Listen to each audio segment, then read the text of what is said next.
ఇప్పుడు ఎవిస్ హాస్పిటల్ని సంప్రదించండి. స్కానింగ్ కూడా ఫ్రీగా చేస్తున్నారు. Avis hospitals. నమస్తే, మీరు చూస్తుంది సుమన్ టీవీ. నేను మీ కీర్తి. ఆంజనేయుల స్వామిని భవిష్యత్ బ్రహ్మ అంటారు. మే 22 హనుమత్ జయంతి. ఈ సందర్భంగా స్వయానే హనుమంతుడు మన కల్లో ప్రత్యక్షమై మనం కోరిన కోరికలను నెరవేర్చే వరం ఇవ్వాలంటే మనం ఎలాంటి పరిహారం పాటించాలి, అసలు హనుమంతుడికి ఇష్టమైన నైవేద్యం ఏంటి, ఆయనని ఏ విధంగా ఆరాధిస్తే బాగుంటుంది, ఇలాంటి విషయాలన్నీ మనకు తెలియజేయడానికి మనతో పాటు ప్రముఖ ఆస్ట్రాలజర్ బ్రహ్మశ్రీ నందిమట్ల శ్రీహరి శర్మ గురువు గారు ఉన్నారు. నమస్తే గురుగారు. వాగర్థావివ సంపృక్తౌ వాగర్థ ప్రతిపత్తయే జగతః పితరౌ వందే పార్వతీ పరమేశ్వరౌ. ఆదిత్యాయ చ సోమాయ మంగళాయ బుధాయ చ గురు శుక్ర శనిభ్యశ్చ రాహవే కేతవే నమః. శృంగేరి జగద్గురు పీఠాధిపతులకి, కంచి పీఠాధిపతులకి నమస్కారములు తెలియజేసుకుంటూ కార్యక్రమాన్ని ప్రారంభిద్దాం. గురుగారు, లాస్ట్ టైం హనుమత్ జయంతి రోజు మీరు చెప్పారు చైత్ర మాసంలో వైశాఖ మాసంలో వచ్చే హనుమత్ జయంతికి వ్యత్యాసం ఉంటుంది. ముఖ్యంగా ఈ వైశాఖ మాసంలో వచ్చే హనుమత్ జయంతి నాడు పరిహారాలు కరెక్ట్గా పాటిస్తే గనక మన కల్లో ప్రత్యక్షంగా వారే ప్రసన్నమై చక్కటి వరాలను అందిస్తారు, మన కోరికలను తీర్చే విధంగా అని. మరి ఆ రోజు రానే వచ్చింది, ఏం చేయాలో తెలియజేస్తారా? తప్పకుండానమ్మా. వీక్షించేటువంటి ప్రేక్షకులు కూడా ఎక్కడా కూడా ఇప్పటి వరకు ఆంజనేయ స్వామి వారి గురించినటువంటి ఆరాధనా విషయాలు, పద్ధతులు అనేకంగా తెలుసుకొని ఉన్నారు. కానీ చక్కటి అద్భుతమైనటువంటి పరిహారము సాక్షాత్తు ఆ ఆంజనేయ స్వామియే మీ స్వప్నంలో కనిపించి తన యొక్క అనుగ్రహాన్ని ప్రసాదించి వరాన్ని ఇచ్చి మీ కోరిక ఏదైతే ధర్మబద్ధమైన కోరిక ఉంటుందో ఆ ధర్మబద్ధమైనటువంటి కోరికని పూర్తిగా నెరవేర్చే అనుగ్రహాన్ని ప్రసాదించే అతి సులువైన అతి చక్కటి పరిహారము, ఏమాత్రము ఖర్చు లేనటువంటి పరిహారము మీకు తెలియచేస్తాను. వీక్షించేటువంటి ప్రేక్షకులు ఆశాంతం వినండి. ఇటువంటి పరిహారము ప్రసార మాధ్యమంలో ఇంతవరకు ఎక్కడా చెప్పబడలేదు. వివరాల్లోకి డైరెక్ట్గా వెళ్దామమ్మా. ప్రధానంగా ఆంజనేయ స్వామి వారిని ప్రసన్నం చేసుకునేటువంటి పద్ధతులలో మంగళవారము, శనివార నియమాలు చాలా ప్రత్యేకమైనటువంటివి. అందున ఆయనకి సంబంధించినటువంటి జయంతి రోజున గనక ఎవరైతే ఈ చెప్పబడేటువంటి పరిహారాన్ని ప్రారంభించి చేస్తారో ఖచ్చితంగా ఆంజనేయ స్వామి వారి యొక్క అనుగ్రహాన్ని పొందిన వారవుతారు. ఇది ఖచ్చితంగా నిరూపించబడినటువంటి పరిహారం, ఏదో పుక్కిటి పురాణము కాదమ్మా. మంత్రయంత్ర తంత్రంలో దాగి ఉన్నటువంటి రహస్య పరిహారం ఈ యొక్క పరిహారం. కాబట్టి ఈ పరిహారానికి అద్భుతమైన వేదిక అన్నప్పుడు చూసుకుంటే మనకు ఈ మే మాసంలో వైశాఖ మాసం బహుళ దశమి రోజున ఆంజనేయ స్వామి వారి యొక్క జయంతి అంటే జన్మదినము. కాబట్టి మనకేం చెప్పబడింది, ధర్మసింధులో కూడా మనకు చెప్పబడినటువంటి అనేక వారి యొక్క జయంతిలో 3 రకాలైనటువంటి రోజులు చెప్పబడ్డాయి. ఒకటి చైత్ర పౌర్ణమి రోజున తెలంగాణ నార్త్ సైడ్ వాళ్ళు జరుపుకుంటారు. ఈ ఆంధ్ర, కర్ణాటక ఈ ప్రాంతాల్లో ఉన్న వాళ్ళు వైశాఖ బహుళ దశమి రోజున జరుపుకుంటారు. ఇంకా ధర్మసింధు, నిర్ణయ సింధు ప్రకారం అయితే కార్తీక మాసము కృష్ణపక్షము చతుర్దశి తిథి భౌమవారము నిశీ సమయంలో స్వామివారు ఆంజనేయ స్వామివారు జన్మించారని చెప్పి మనకు శాస్త్రంలో ఉంది. ఏదైతేనేమి ప్రామాణికమైనది మాత్రం వైశాఖ బహుళ దశమి. కాబట్టి ఈ రోజున ప్రారంభించేటువంటి పరిహారం వల్ల ఆంజనేయ స్వామి అతి తొందరగా ప్రసన్నుడవుతాడు. కాకపోతే భక్తి, విశ్వాసము, చాలా నియమం అనేటువంటిది ఉండాలి. ఈ యొక్క సంబంధించినటువంటి పరిహారాన్ని పాటించడానికి ఎవరైనా అర్హులు, స్త్రీ పురుషులు ఎవరైనా చేయవచ్చునమ్మా. కాకపోతే ప్రారంభించినటువంటి దరిమల బ్రహ్మచర్య వ్రతాన్ని ఆచరించాలి. ధూమపానము, మద్యపానము అనేటువంటివి పనికిరావు. ఈ నియమాలు పాటిస్తూ ఇంకా నేల మీద పడుకునే అవకాశం ఉంటే అది చేయగలిగితే ఇంకా మంచిది, లేకపోతే సాధారణంగా ఉండవచ్చు. కానీ బ్రహ్మచర్యము, అలాగే ధూమపానము, మద్యపానము, మాంసాహారము నిషిద్ధము, ఈ నియమాలు. ఇక గురుగారు, మనకు జనరల్ గా ఆంజనేయ స్వామి అనగానే ఏదైనా భయం ఉన్నా, భూత ప్రేత పిశాచాలు భయం ఉన్నా, లేకపోతే ఎవరైనా ఏమైనా చేశారన్నా, లేదంటే ఏమైనా ప్రయాణాలు చేస్తున్నామన్నా, కొత్త వాహనాలు కొంటున్నామన్నా మనం ప్రథమంగా ఆయనని పూజిస్తూ ఉంటాం, ఆరాధిస్తూ ఉంటాం కదా. సో ఎలాంటి కోరికలు ఉన్న వాళ్ళు ఈ పూజకి అర్హులు అంటారు? ఏదైనా ఇంతకుముందు మొట్టమొదటి చెప్పాను, ధర్మబద్ధమైన కోరిక అంటే కొంతమందికి ఉద్యోగం కావాలని, అలాగే వివాహ సమస్యలు తీరాలని, అలాగే చాలా మటుకు ఇల్లు కట్టుకోవాలని కోరిక, ఏదైనా కానీ, ఎందుకంటే ఆయన భవిష్యత్ బ్రహ్మ, సాక్షాత్తు చిరంజీవి ఆయన, ఈనాటికి కూడా మన మొర ఆలకిస్తాడు అని చెప్పడానికి. ఎందుకంటే ఎక్కడో రాయిలో ఉన్నటువంటి దైవాన్నే మనం చూసి ఉన్నప్పుడు, ఆ దైవమే పలుకుతున్నప్పుడు, సాక్షాత్తు సశరీరముగా హిమాలయాల్లో గంధమాధన పర్వతంలో వేంచేసి ఉండి తరచూ అనునిత్యము శ్రీరామనామ జపం చేసుకుంటూ భవిష్యత్ బ్రహ్మ కోసం ఎదురు చూస్తున్నటువంటి ఆయన మన మొర ఆలకిస్తాడు అని చెప్పడంలో ఏమాత్రం సందేహం లేదు. ఆలస్యం చేయకుండా పరిహారంలోకి వెళదామమ్మా. మే 22వ తారీఖు రోజున హనుమత్ జయంతి. ఈ రోజున పొద్దున్నే చక్కగా సూర్యోదయానికి లేచి కాలకృత్యాదులన్నీ తీర్చుకొని 5:40 కల్లా ఆంజనేయ స్వామి దేవాలయానికి చేరుకోవాలమ్మా. చేరుకున్న తర్వాత చేతిలో ఒక మినప గింజ తీసుకోవాలి. మొట్టమొదలు ఇంటి నుంచే తీసుకెళ్ళాలి.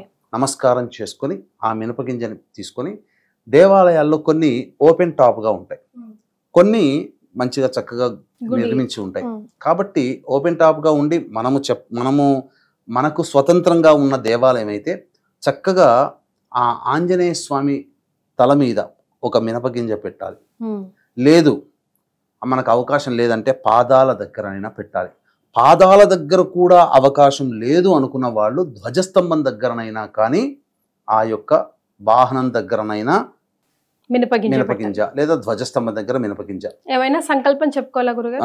చెప్పుకొని ఆ విధంగా ఒక మినపగింజ పెట్టి చక్కగా 11 ప్రదక్షిణలు ఓం హం హనుమతే నమః. హం ఆ కాదు, అం కాదు, హం. ఓం హం హనుమతే హంసలోని హం కాబట్టి ఓం హం హనుమతే నమః అంటూ 11 ప్రదక్షిణలు చేయాలి. చేసి వచ్చి ఆ మినపగింజను అంటే ఆ చేసి వచ్చి 11 ప్రదక్షిణలు అయిపోగానే స్వామికి మనస్ఫూర్తిగా నమస్కారం చేసి కోరిక వెల్లడించుకోవాలి. ఆ మినపగింజ తీసుకొని అతి జాగ్రత్తగా పవిత్రముగా ఒక టిన్లో పెట్టాలి. రెండవ రోజు 2 మినపగింజలు పెట్టాలి. 11 ప్రదక్షిణలు చేయాలి. మళ్ళీ కోరిక స్వామికి విన్నవించుకోవాలి మనసులోనే. మళ్ళీ అలాగే ఆ 2 మినపగింజలు తీసుకొని ఆ డబ్బాలో వేసుకోవాలి. ఇది అయిపోయిన తర్వాత ఇలా మొత్తము 11 రోజులు 41 రోజులు చేయాలి. అయితే ఏమవుతుంది, 41 రోజులకి 41 గింజలు తయారవుతాయి. అవుతాయి కదా. అప్పుడు మళ్ళీ 41 రోజున మళ్ళీ ఒకటి తగ్గించుకుంటూ రావాలి. అప్పుడు 40 పెట్టాలి, తర్వాత 39, తర్వాత 38, 37, 36 అలా తగ్గించుకుంటూ వచ్చి లాస్ట్కు 1 అంటే మొత్తం 81 రోజుల పాటు ఈ విధంగా చెయ్యాలి. ఖచ్చితంగానమ్మా 81వ రోజు అయిపోగానే రాత్రి స్వప్నంలో ఆ ఆంజనేయ స్వామి ప్రత్యక్షమై మనకు ఆ స్వప్నంలో మనకు ఆయన అనుగ్రహాన్ని ప్రసాదించి ఆ కోరిక నెరవేర్చే విధానం మనకు కలుగుతుందమ్మా. ఇది ఏమాత్రం సందేహం లేదు. దీంట్లో ఏమన్నా ఖర్చు ఉందా? ఏమీ లేదు. మనకి సంకల్పం బలం చాలా గట్టిగా ఉండాలి. ఆ 81 రోజులు అయిన తర్వాత ఆ 81 మినపగింజలు అవుతాయి కదా, ఆ మినపగింజలని అప్పుడు ఆ పారుతున్న నదిలో కానీ, చెరువులో కానీ, నీటిలో కానీ, బావిలో కానీ ఏవీ లేకపోతే కనీసం ఎవరు తొక్కని ప్రదేశంలో ఆ మినపగింజలు వేసి రావాలి. ఈ విధంగా చేస్తే ఖచ్చితంగా దొరుకుతుంది. అంతేకాకుండా స్వామివారికి చాలా విశిష్టమైన రోజు కదా, ఆ రోజున విశిష్టమైనటువంటి నైవేద్యములు సమర్పించాలి, విశిష్టమైనటువంటి పూలతో ఆరాధన చేయాలి. జనరల్గా సింధూర్ వారికి చాలా ఇష్టం కానీ నైవేద్యం గురించి మనం ఎప్పుడు ఎక్కడ మాట్లాడుకోవాలి. అందుకనే దీన్ని దృష్టిలో పెట్టుకునే ఈ యొక్క హనుమత్ జయంతి రోజున మనకు ఏ సంబంధించినటువంటి ఈ హైవేలో చూస్తే ప్రతి రాష్ట్రంలో కూడా హనుమంతుడి విగ్రహం కనబడుతుంది. ఎందుకనంటే వాహన ప్రమాదాలు జరగకుండా హనుమంతుడు కాపాడుతాడు. అందుకే వాహన హైవేలో ఇలా ఉంటాడు. ఆయన నమస్కారం చేసుకుంటే ఆయన అనుగ్రహం వల్ల వాహన ప్రమాదాలు జరగవు. అందుకనే ప్రతి వాళ్ళు కొత్తగా బండి కొన్న తర్వాత సెకండ్ హ్యాండ్ అయినా ఫస్ట్ హ్యాండ్ అయినా హనుమంతుడి దేవాలయానికి తీసుకెళ్లి పూజ చేయిస్తారు. ఇంకెక్కడ చేయించరు. 100కి 80% మంది.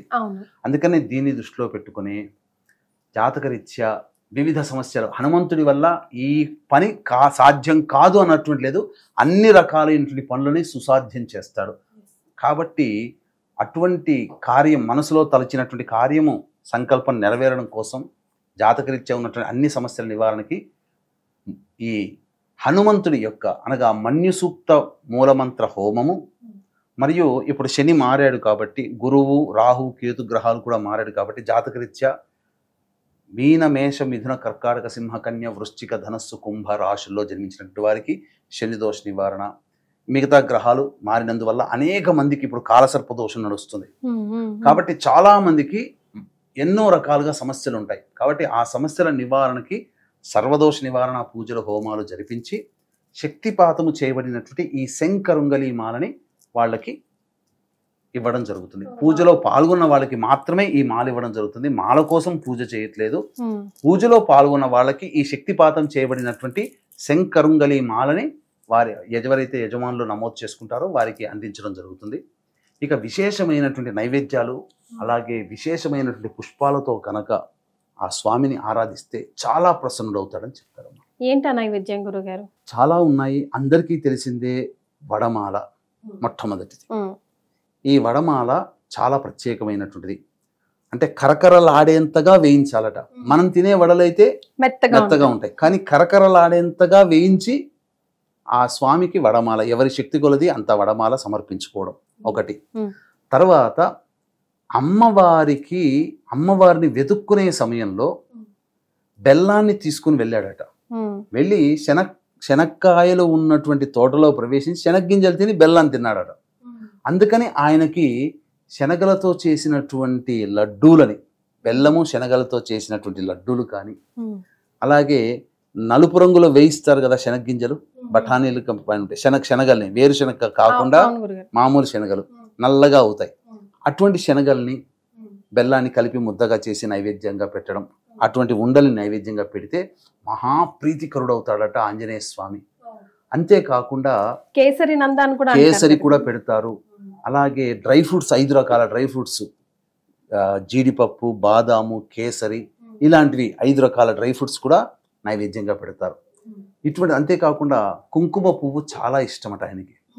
ఇంకొక విషయం చెప్పమంటారమ్మా, ఈ రోజున వీక్షించేటువంటి ప్రేక్షకులు అదృష్టవంతులు ఎవరయ్యానంటే ఆంజనేయ స్వామి ఉపాసకులు ఎవరు కనబడ్డా వాళ్ళ దగ్గరికి వెళ్ళి అరటిపండ్లు పెట్టాలట. దేవాలయంలో అర్చకులకైనా, లేదా హనుమంతుని బాగా నమ్ముతారు కదా కొంతమంది చుట్టుపక్కల ఉంటుంటారు, కేవలం బ్రాహ్మణనే కాదు, మన ఇంటి చుట్టుపక్కల ఆంజనేయ స్వామి అంటే వీరాభిమానులు ఉంటారు కొంతమంది. అటువంటి వాళ్ళకి ఒక డజనో అరటిపండ్లు ఇచ్చేస్తే సరిపోతుంది. ఇచ్చిన తర్వాత ఆ భక్తులలో ఎవరైనా కానీ అరటిపండును ఒక్క అరటిపండు తిన్నా ఆంజనేయ స్వామి తిన్నట్టే లెక్క. దానివల్ల విశేషమైనటువంటి ఆంజనేయ స్వామి అనుగ్రహం కలుగుతుంది. అందుకనే ఈ హనుమత్ జయంతి రోజున ఆంజనేయ స్వామికి దేవాలయానికి వెళ్ళినప్పుడు ఖచ్చితంగా ఆ అరటిపండ్లు ఉండాల్సిందే. ఖచ్చితంగా ఆ అరటిపండ్లు మీరు శక్తి ఉందనుకోండి, ఒక గెల తీసుకొని వెళ్ళి అందరికీ ఆంజనేయ స్వామి దేవాలయంలో వచ్చి అందరి భక్తులకి పంచని. ఎవరు వస్తారో, ఏ రూపంలో ఆంజనేయ స్వామి వస్తాడో, అందులో వచ్చినటువంటి భక్తుల్లో ఎవరు మహాభక్తులు ఉండవచ్చు, వాళ్ళు కొద్దిగా తిన్నా చాలమ్మా, వాళ్ళ కోరిక నెరవేరుతుంది. ఇక సంతోషం. మన కంటి ముందరగా అరటిపండు తిన్నారంటే ఇక మనం వెనక్కి తిరిగి చూడకుండా ఇంటికి వచ్చేయచ్చు, మనకు సంకల్పం నెరవేరుతుంది అని చెప్పొచ్చు. అంతటిది. కాబట్టి ఈ స్వామికి ఇటువంటిది. తర్వాత తమలపాకులతో పూజ అర్చన చాలా ఇష్టం. అలాగే ఇలాచి లవంగాల మాల వేసిన చాలా ఇష్టం. ఇంకా ముఖ్యంగా స్వామివారికి సంబంధించినటువంటి అర్చనలో మల్లెపూలు అంటే మహాప్రీతికరం అట ఆయనకి. మల్లెపూలు అంటే చాలా ప్రీతికరం. కాబట్టి ఆ మల్లెపూలతో అర్చన, చెమేలి అంటుంటారు కదా, 5 రెక్కలతో ఉన్నటువంటి పుష్పము, ఆ చెమేలి పుష్పాలంటే దొరుకుతాయి. కాబట్టి మల్లెపూలతో కూడా అర్చన చేసిన ఆంజనేయ స్వామి చాలా ప్రీతికరుడు అవుతాడట. ఆ రోజంతా ఉపవాస నియమాన్ని పాటిస్తూ చక్కగా ఈ నియమాన్ని చేసినట్లయితే చాలా బాగుంటుంది. ఖచ్చితంగా హనుమంతుడి యొక్క అనుగ్రహం కలుగుతుంది. ఈ చెప్పబడినటువంటి పరిహారంలో పెద్ద ఖర్చు అయ్యేటువంటిది ఏమీ లేదు. ఇంకొకటి కూడా ఉందమ్మా, హనుమత్ కవచం అని ఒకటి ఉంటుంది. ఎవరైతే ఆ ఆంజనేయ స్వామి దేవాలయంలో హనుమత్ కవచాన్ని 25,000 సార్లు జపం గనక చేస్తే అణిమాద్యచ్చ సిద్ధులు, తరువాత గాలిలో నడవగలిగే శక్తి కలుగుతుంది. అది భక్తిపూర్వకంగా చేయాలి. ఈ నియమాలు ఇటువంటివి ఆ ఆంజనేయ స్వామి జయంతి అయినటువంటి మే 22వ తారీఖు రోజున చేయాలి. అలాగే మే 22వ తారీఖు రోజున మన పీఠం ఆధ్వర్యంలో సర్వదోష నివారణ పూజలు హోమాలు జరిపించి ఈ శక్తిపాతము చేయబడినటువంటి శంకరుంగలి మాలని ఇవ్వడం జరుగుతుంది. అది సాయంకాలము మనము ప్రారంభమవుతుంది కాబట్టి అనగా 12 ఆ టైంలలో మనం ప్రారంభించి సాయంకాలం కల్లా ముగిస్తాం. కాబట్టి 11 గంటల లోపల ఈ కార్యక్రమంలో నమోదు చేసుకోవచ్చు. లేదా అవకాశం ఉంటే ఎక్కువగా ఆదరిస్తున్నారు అంటే సాయంకాలానికి మొదలు పెడతాం. సాయంకాలానికి అప్పుడు 3 గంటల లోపల ఈ కార్యక్రమంలో నమోదు చేసుకోవచ్చు. 3 గంటలకి మొదలు పెడతాం. అప్పుడు సూర్యాస్తమయం కల్లా పూర్ణాహుతి అయిపోతుంది. గురుగారు, ముఖ్యంగా హనుమంతుడిని ఆరాధించేటప్పుడు, పూజ చేసేటప్పుడు, మొక్కేటప్పుడు ఈ మిస్టేక్స్ చేయొద్దు అని చెప్పదగడానికి ఏదైనా బుల్లెట్ పాయింట్స్ లాగా ఉన్నాయా? ఫర్ ఎగ్జాంపుల్, సాష్టాంగ దండం చేయొద్దు అంటారు కదా హనుమంతుడి వారి ముందు, ఆయన పాదాల్లో శనీశ్వరుడు ఉంటారు కాబట్టి, అట్లాగా అలాంటి మిస్టేక్స్ ఏమైనా? మిస్టేక్స్ అంటే స్వామివారు ఆజన్మ బ్రహ్మచారి కాబట్టి బ్రహ్మచర్య వ్రతాన్ని ఆచరించాలి. మహిళలు వెళుతున్నప్పుడు సాధారణంగా ఎవరు కూడా ఋతుక్రమంలో ఉన్నప్పుడు వెళ్ళరు కాబట్టి చక్కగా శుద్ధముగా ఉన్నప్పుడు దర్శనం చేసుకోవడం. మీరు అన్నట్టుగా ఆంజనేయ స్వామి పాదాలని పట్టుకోకూడదు. ఎందుకంటే ఆ పాదాల దగ్గర శనీశ్వరుడు ఉంటాడు కాబట్టి శని భగవాన్ యొక్క తీక్ష్ణ దృష్టి కూడా మనకు ఉంటుందని ఒక అభిప్రాయం. ఈ విధంగా కొన్ని నియమాలు పాటిస్తూ మద్యపానం, ధూమపానం అనేటువంటివి చేయకుండా ఉండాలి. ముఖ్యంగా ఇనుప వస్తువులు ఆ రోజు కొనకూడదు. స్టీలు సంబంధమైనటువంటి ఇనుప వస్తువులు, బ్లేడ్లు ఇట్లాంటివి కొనకుండా ఉంటే సరిపోతుంది. ముఖ్యంగా ఒంటె గనక ఎక్కడైనా దొరికినా ఒంటెకి ఏదైనా తినే పదార్థాలు పెట్టండి, చాలా విశేషం. రైట్. సో ఎన్నో తెలియని విషయాలు మాకు ఈ వీడియో ద్వారా హనుమత్ జయంతికి సంబంధించి తెలియజేశారు గురుగారు. చాలా సంతోషం అండి, ధన్యవాదాలు. సర్వం శ్రీ ఉమామహేశ్వర పరబ్రహ్మార్పణమస్తు.